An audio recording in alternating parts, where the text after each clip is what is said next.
Boa noite, bem-vindos a mais um Bem Cultural na TV e Canal 17 na cidade de Petrópolis e no nosso canal do YouTube Bem Cultural TV. Quero abrir esse programa já convidando a todos vocês a seguirem nossas redes sociais. Nós estamos no Instagram, estamos no Facebook com o Bem Cultural TV. E estamos no nosso canal do YouTube, onde guardamos 12 anos de nossa história na televisão petropolitana e nos projetos que a Bem Cultural produz durante toda essa trajetória. Hoje nosso programa vai falar sobre as leis trabalhistas de Getúlio Vargas com Norton Ribeiro. Nós vamos conhecer a trajetória do músico Lucas Martins. Nós temos ainda o lançamento da antologia da Confraria da Poesia Informal, acontecido no dia 23 de abril.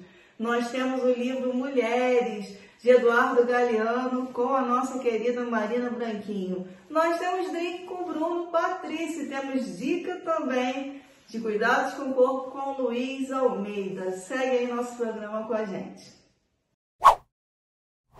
No dia 23 de abril, Dia Mundial do Livro, nós da Confraria da Poesia Informal, outro projeto que estreia todos os domingos aqui nesse mesmo canal, nessa mesma TV, às 10 horas da manhã, lançamos a 4ª antologia da Confraria da Poesia Informal. Conseguimos reunir numa live mais de 25 poetas, somos 41 participantes dessa antologia e lançamos um projeto de um livro com 700 exemplares físicos, além da distribuição gratuita do nosso formato e-book. Desses 700 livros, que são a versão física desse projeto, que chegará aí para nós no início do mês de maio, nossa confraria se reuniu e resolveu transformar poesia em alimento. Desses nossos 700 livros, cerca de 600 livros serão doados aí nessa iniciativa que será da seguinte forma: se você comprar nossa antologia por R$30, esses R$30 serão revertidos em compras de alimentos para serem doados para famílias que estão em necessidade nesse momento da pandemia. Se você quiser, você pode trocar o nosso livro com você com 5 kg de alimentos: arroz, feijão, açúcar, sal e fubá.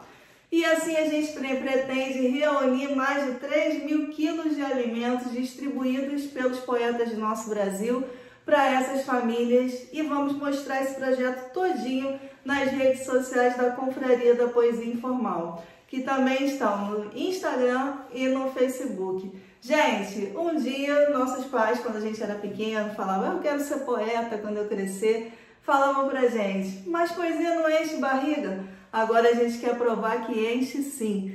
E vamos aí com a Confraria da Poesia Informal fazer a nossa parte. Se cada um fizer a sua parte, se cada um tiver empatia com a outra pessoa, nós vamos conseguir vencer esse momento tão difícil na nossa pátria. Mas não vamos deixar só nas mãos dos governos, não. Vamos pegar as nossas mãos, vamos unir as nossas mãos e vamos também ajudar com qualquer pequena ação que seja a minimizar esse desastre que está acontecendo na nossa pátria. A fome não pode esperar. A fome não pode esperar a decisão política. A fome, ela é para ontem. Então, o que você puder transformar, o que você puder doar, da forma que você puder ajudar, sempre será bem-vinda para resolver um problema urgente de uma outra pessoa. Vamos lá então com a confraria, procurem os membros da nossa turma, procurem nossas páginas e deixe lá seu recado. Eu quero uma antologia da confraria, eu também quero ajudar. E nós contamos com todos vocês. Seguindo aqui com o nosso programa, a gente vai conversar com o Norton Ribeiro agora sobre as leis trabalhistas. Estamos próximos aí ao Dia do Trabalho e Getúlio Vargas ele trouxe realmente várias modificações para esse contexto do trabalho no nosso país. Então, o Norton Ribeiro vai contar um pouquinho sobre isso para a gente hoje. É bom a gente ficar atento, porque todas as horas, né, existem modificações desses sistemas trabalhistas e atingem todos nós.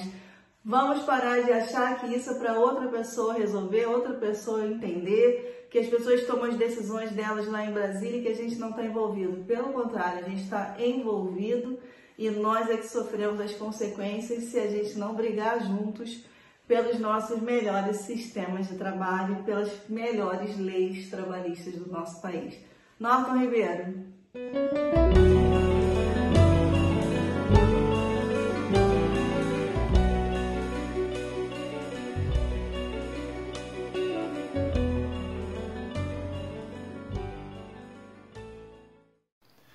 E aí, meus amigos que acompanham o nosso quadro Para Ficar na História, espero que estejam gostando, né?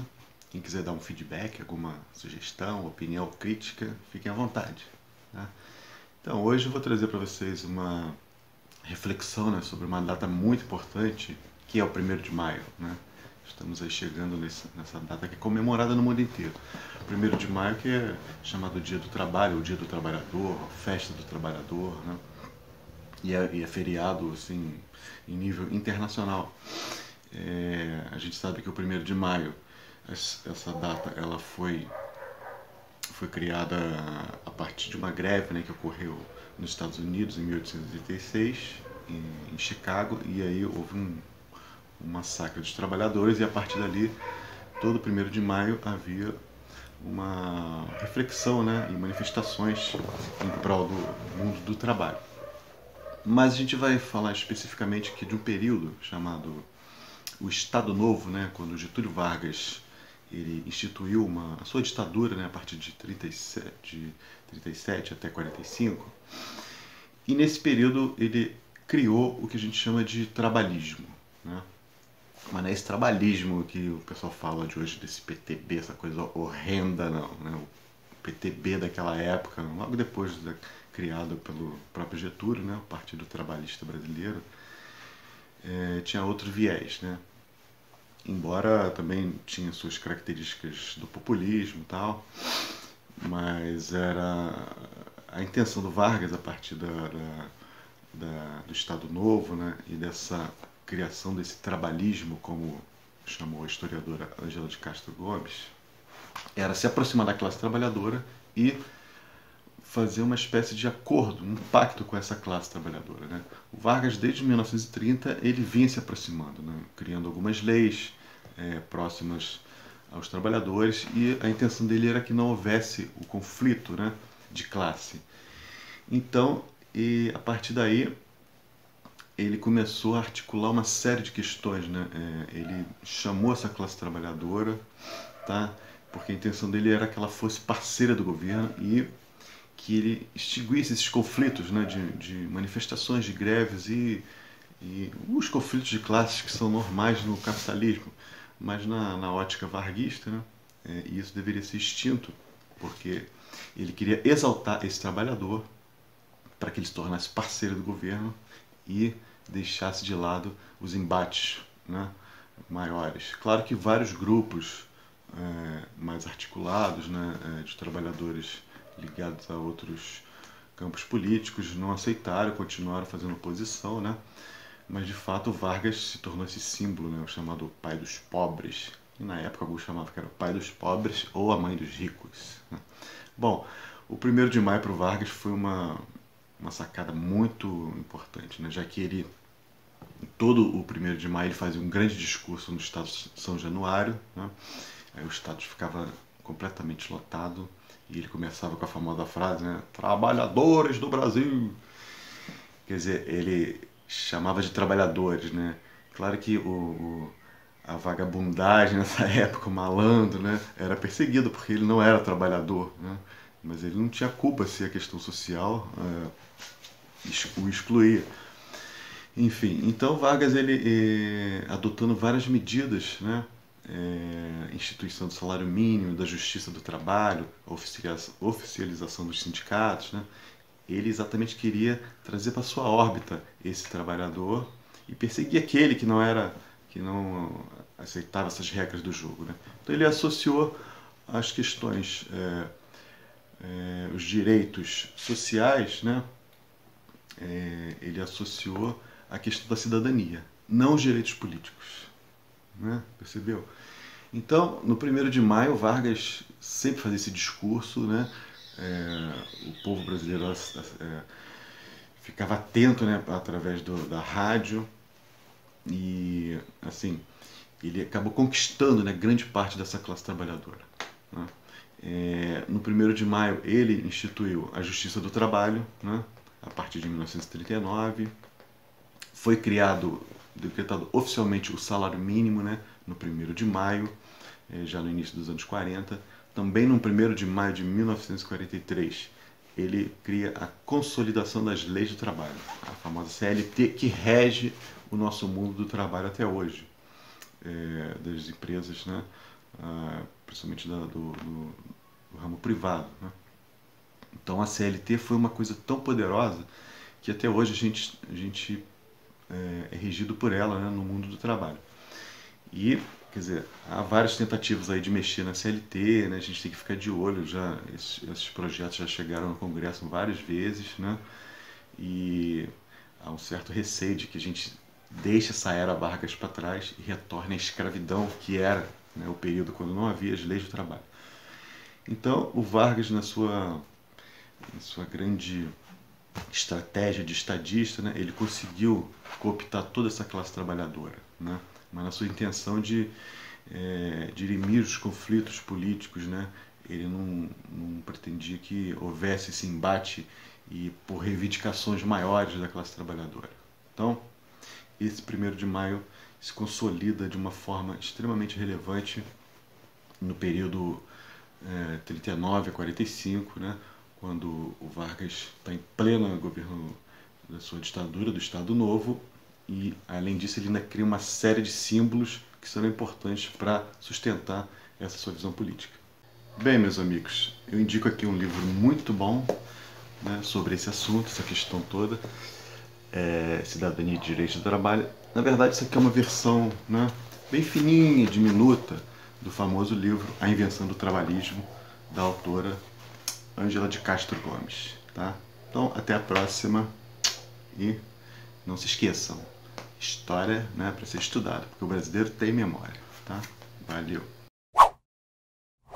Prossigo agora chamando a Marina Branquinho Alves com a dica literária e hoje ela vem de Eduardo Galeano. Marina, o que você vai falar pra gente hoje sobre esse livro Mulheres?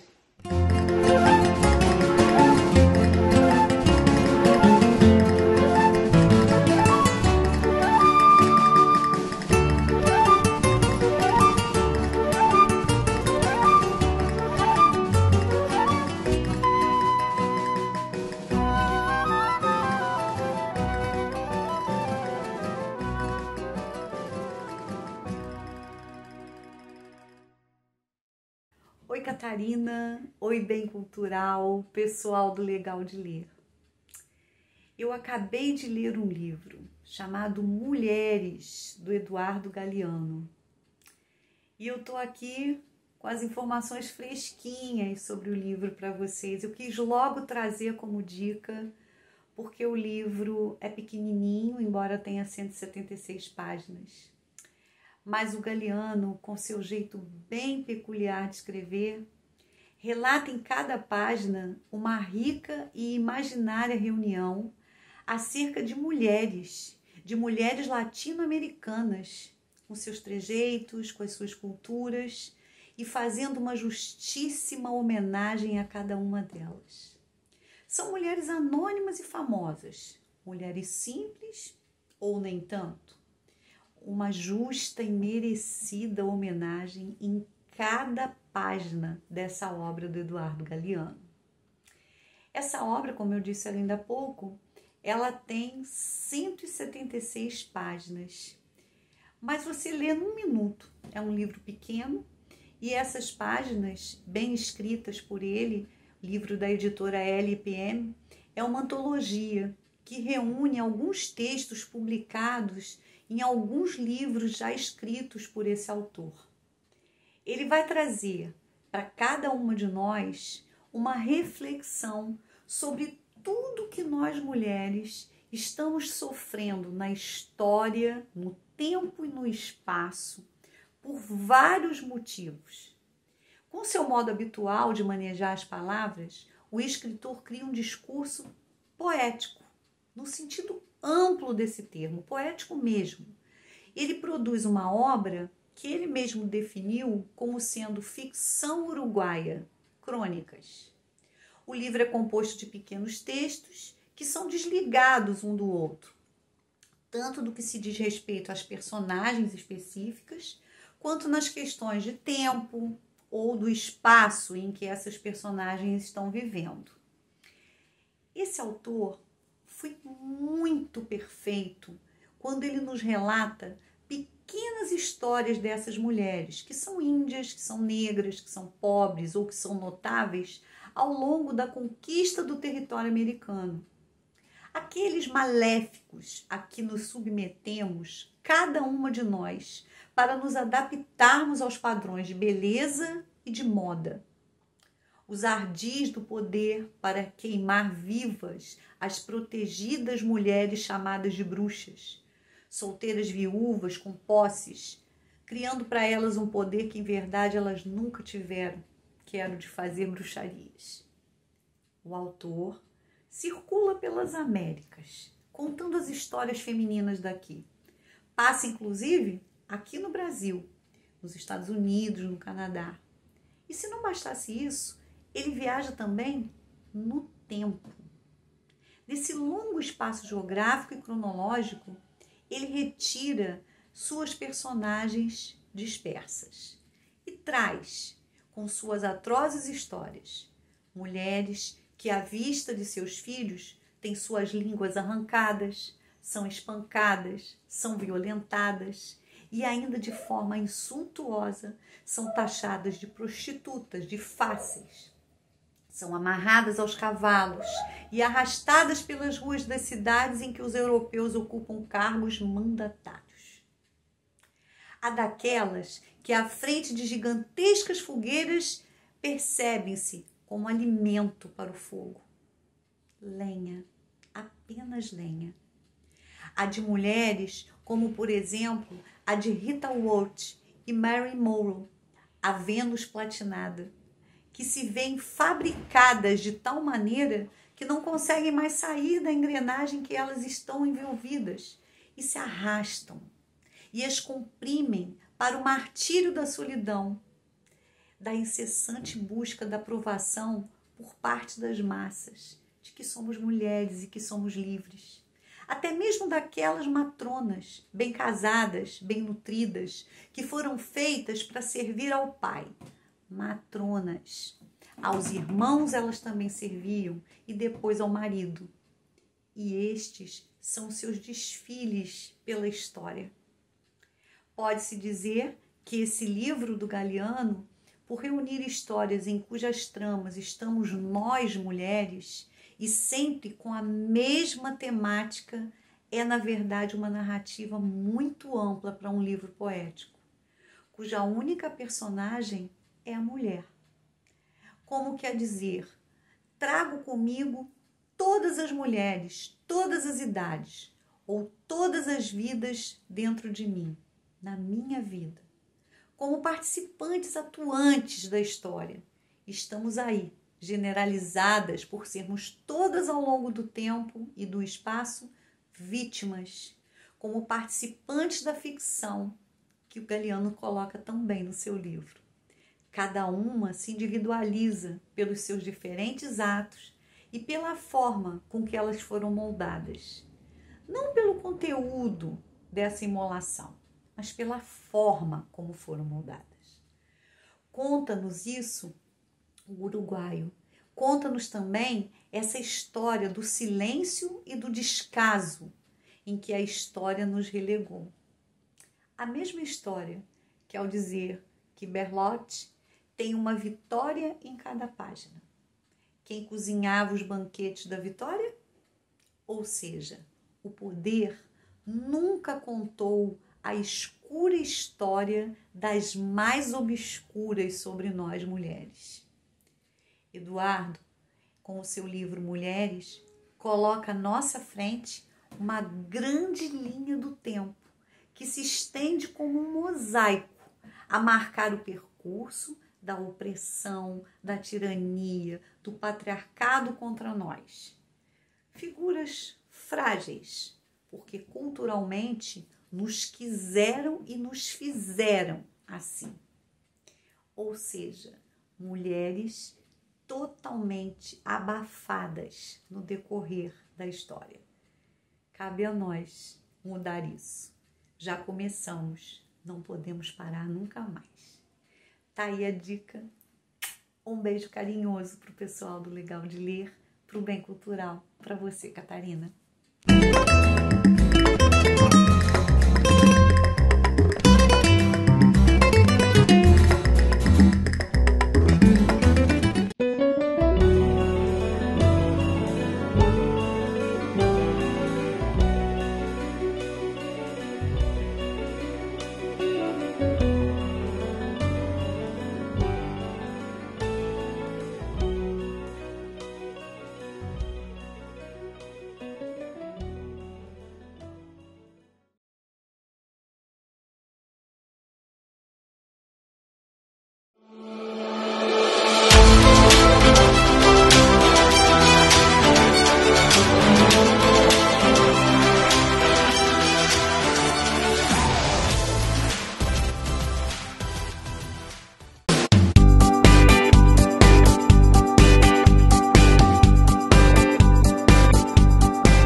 Almeida para dar aquela dica pra gente de cuidado com o nosso corpo, as dicas de saúde, porque são muito importantes essas dicas hoje, em tempos de pandemia, em que a gente vê que a imunidade tem que estar lá em cima e que a gente precisa se cuidar muito.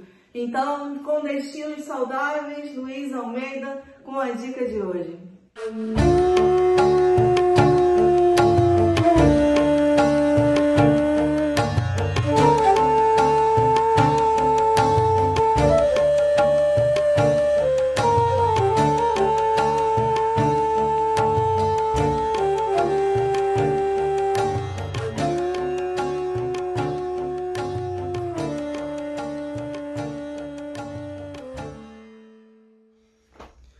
Olá amigos e amigas do programa Bem Cultural, meu nome é Luiz Henrique, profissional de Educação Física, e hoje eu vim trazer uma informação rápida, mas vai ser uma informação muito útil. Um estudo recente, de 2020, constatou que 16% das pessoas que tiveram contato com a Covid-19 apresentaram algum tipo de arritmia cardíaca. O que eu quero dizer com isso? Que você que está aí, que teve o vírus, não foi ao médico após todos os sintomas, deve procurar um médico cardiologista. Você que está aí, que está assistindo, que por um acaso está com vírus também, deve também procurar um médico cardiologista. Você que faz atividade física, mais importante ainda, principalmente aquelas pessoas que já mantinham atividade um pouco mais intensa, porque vai ser na hora da volta que você provavelmente pode vir a sentir essa arritmia. A grande maioria das pessoas que fazem exercício, que treinam comigo, eu estou orientando para que procurem um médico cardiologista, que façam alguns exames. Pode ser, né, que seja detectado alguma coisa ou pode ser que não, tá bom? Essa arritmia, ela vem se apresentando também para as pessoas que tiveram sintomas fortes e sintomas leves, tá? As pessoas que faziam atividade física são as pessoas que estão sentindo com muito maior frequência essa arritmia cardíaca. Então, a sugestão aqui do nobre professor é você que teve contato com o vírus, que procure o seu médico, é claro. Você está em casa, está assistindo o programa, se a gente toma todos os cuidados, tá? Vamos supor que você se contaminou. Ai meu Deus, me contaminei. Calma, né? Procure seu médico, faça o teste para realmente saber se você está com vírus presente no seu corpo. E se o teste der positivo, aí sim, cumprir aquele tempo que você precisa, melhorar a alimentação, melhorar o consumo de água. E se após isso você quiser voltar a fazer atividade física, ou se você quiser começar a iniciar a atividade física, direcione isso para um cardiologista e aí sim ele pode liberar você para que você mantenha uma prática regular e com segurança. Isso para que você não seja pego desprevenido em algum momento, está correndo na rua, andando de bicicleta, está na sala de musculação, está no crossfit, no treinamento funcional, sentiu uma taquicardia, vai lembrar, poxa, eu deveria ter ido procurado ao médico, eu deveria ter ido fazer um teste de esforço, eu deveria ter conversado com o meu cardiologista. Beleza? É uma dica rápida, mas é uma dica muito importante para você que está aí, já que o vírus está presente na sociedade. A vacina está chegando, a vacina já chegou em Petrópolis. Mantenham o uso de máscara, mesmo após vacinado. A vacina tem aí de 2 a 3 meses para fazer um efeito de 100% eficácia no nosso corpo, tá bom? Muito obrigado, espero que essa informação seja útil a vocês. Beijo a todos, beijo Catarina.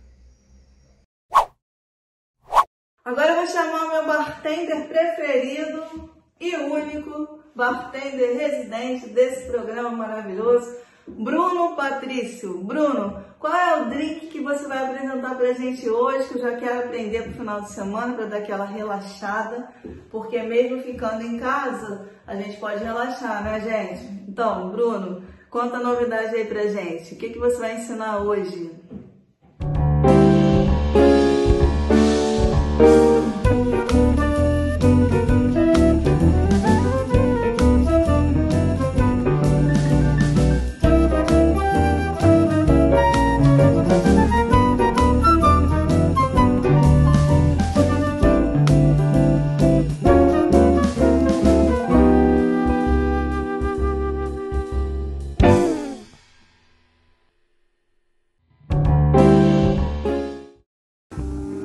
Fala bem cultural, vamos precisar de 3 acerolas com manjericão macerado, está no copo, um copo vazio, um copo curto, né? Uma dose de xarope simples, claro, tá? Uma parte de açúcar para uma parte de água, tá bom? Você mistura no liquidificador e mistura tudo uniforme, tá bom? Bastante gelo no copo. A acerola, o manjericão dá um contraste muito legal, tá bom? É isso aí. Então tá bem Brasil mesmo. Vamos que vamos. Acontece acidente, tem jeito. E vamos ver. E nosso apoiado Ururaí, para finalizar esse coquetel sensacional.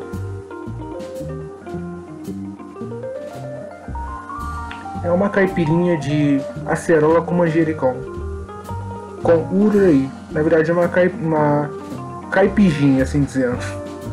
E vamos que vamos.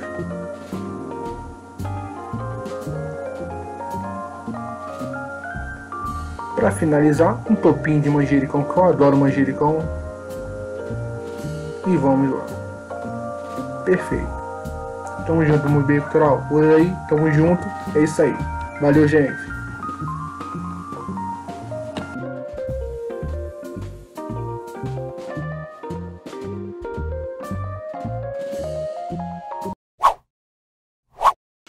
Hoje nós vamos conhecer a trajetória de um músico nascido no interior de São Paulo, numa cidadezinha pequena, chamado Lucas Martins.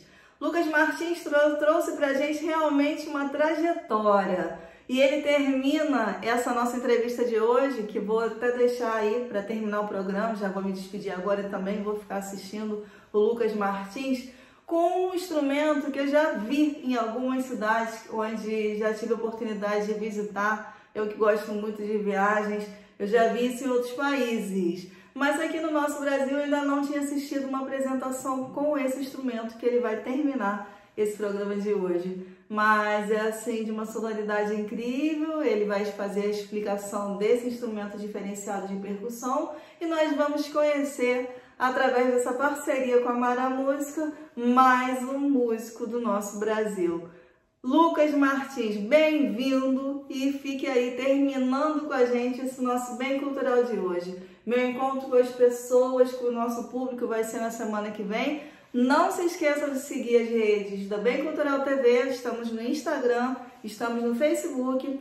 E não deixem de dar um like aí no nosso canal, seguir, se inscrever no nosso canal do YouTube Bem Cultural TV, onde nós guardamos essa nossa memória em vídeo desses 12 anos de estrada aqui na televisão e dos nossos outros programas, como o Sarau, o Imperial, nossos projetos literários, enfim. Sigam aí o canal da Bem Cultural TV e deixem aí um like nesse vídeo. Se você está assistindo na televisão, muito obrigada por essa audiência, em nome da TVI Canal 17 em Petrópolis, que nos acolhe com tanto carinho e que tem aí uma rede de programas muito interessantes para você assistir. Um beijo para vocês e a gente vai agora com Lucas Martins. Salve galera do Bem Cultural! Primeiramente eu quero agradecer a Catarina pelo espaço, a Mara Música pelo convite, através do Rick, que sempre a gente está trocando ideia por aí. E é um prazer estar aqui nesse programa maravilhoso. Eu sou Lucas Martins, sou percussionista, músico. Nasci numa cidadezinha do interior de São Paulo, chamada Louveira, e a música vem de berço. Meu avô, o seu Zico Martins, tocou durante 50 anos, na verdade até mais, na banda da cidade, essas bandas de coreto, que hoje é quase uma banda sinfônica, uma banda de música tradicional. Chama Banda Progresso Louveirense, e eu tenho o prazer de tocar nessa banda também, então é uma coisa que já começa lá atrás na família.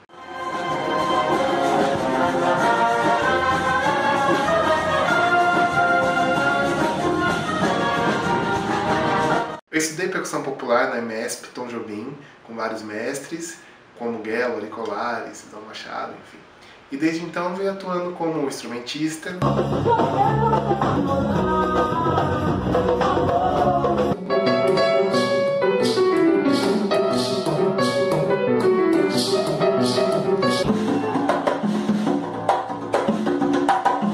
E mais tarde descobri a produção musical, uma coisa que eu adoro fazer, trabalhar em estúdio, acompanhar todo o processo, desde a gravação até a mixagem, a masterização. Todo artista acaba sendo um pouco seu produtor cultural.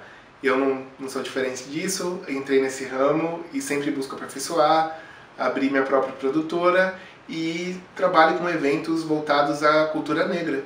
Por exemplo, o Dia da Consciência Negra é um evento bem legal, que eu já fiz algumas edições na cidade de Louveira, em que a gente tem música, dança, um pouco de artes cênicas, por que não dizer assim, porque, por exemplo, a gente tem desde dança dos orixás até o cortejo de maracatu, fora os shows que acontecem no palco, capoeira, street dance, tudo que engloba essa cultura riquíssima, que é a nossa cultura, que é a minha cultura, de DNA, geneticamente, toda essa herança ancestral que a gente traz e procura compartilhar com as pessoas, informar as pessoas dessa riqueza, das belezas da cultura afro-brasileira. E eu vim do choro também, né? Então não teve como eu esquecer de Pixinguinha. Enquanto produtor cultural, eu já fiz algumas edições também do Dia Nacional do Choro, inclusive uma em homenagem ao grande mestre Pixinguinha. O samba não pode ficar de fora disso tudo. Eu gosto de música regional brasileira e trabalho muito com música regional brasileira atualmente.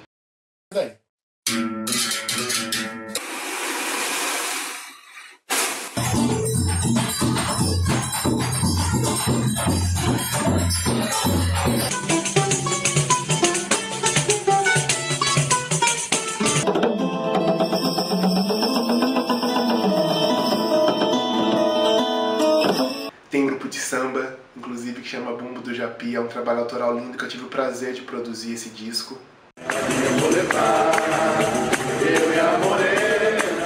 Outro projeto que merece destaque é o Serelepe, é um trabalho voltado à música autoral nordestina, e esse disco eu tive o prazer de produzir também, que chama Forró Por Aí, e a gente foi indicado ao Prêmio da Música Brasileira em 2017 como o melhor grupo de música regional com esse trabalho, Forró Por Aí, que eu tive o prazer de produzir.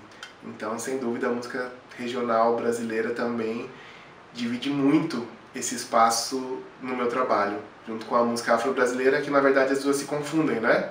Muito da música regional brasileira é afro, é música negra, de herança negra. Bom, o handpan é esse instrumento maravilhoso, um instrumento de origem suíça, um instrumento relativamente novo, surgiu no início dos anos 2000, e desde então eu venho estudando ele com o foco de introduzir o handpan na música brasileira, mas com linguagem de música brasileira.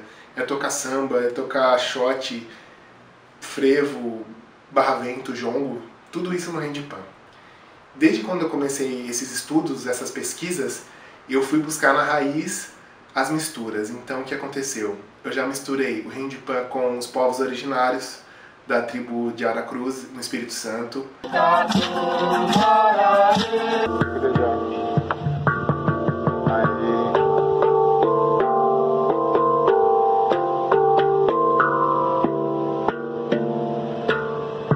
Nessa mesma viagem, eu tive o prazer de contribuir e ter a colaboração do grupo da banda de Congo Amores da Lua, Congo, que é uma música afro-brasileira típica do Espírito Santo, o Congo capixaba. A ancestralidade da música negra, da música africana, afro-brasileira, é muito pulsante em mim, tanto que eu escolhi a percussão para estudar, porque é muito forte o som dos tambores, é o som da terra, né?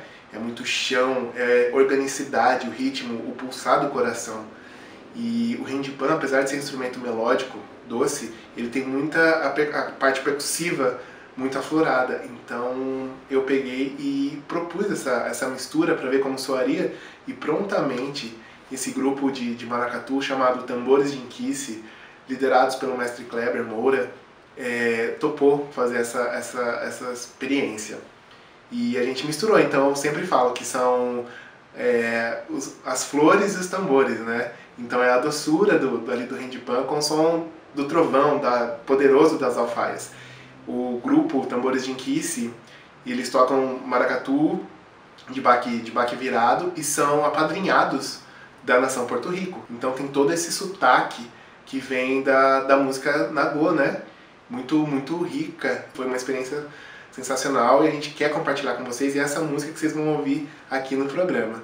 Então é o handpan com o Tambores de Inquice na música que chama Among Tropics. A música realmente não tem fronteiras, prova disso é que eu fui parar na Europa para tocar e eu levei o handpan comigo. Fruto disso é meu trabalho atual, mais recente, chamado Lucas Martins Live in Europe. Eu já lancei o primeiro single, que se chama Milo, foi gravado em Ibiza, ao vivo, in loco, de frente para a Ilha de Esvedra, enfim. Então vocês podem conferir lá, tem mais música nova vindo, é um EP completo que vai sair, eu estou lançando singles aos poucos, vocês encontram em todas as plataformas digitais. E quem gostou, quiser me seguir, enfim, saber um pouco mais do meu trabalho, tem o meu site, lucasmartins.com.br, lembrando que meu nome, o Lucas, tem 2 Cs. Procura lá no Instagram e no Facebook, @lucasmartinsmusic. Então eu espero que vocês curtam o vídeo, bom som a todo mundo, e a gente se encontra. Valeu!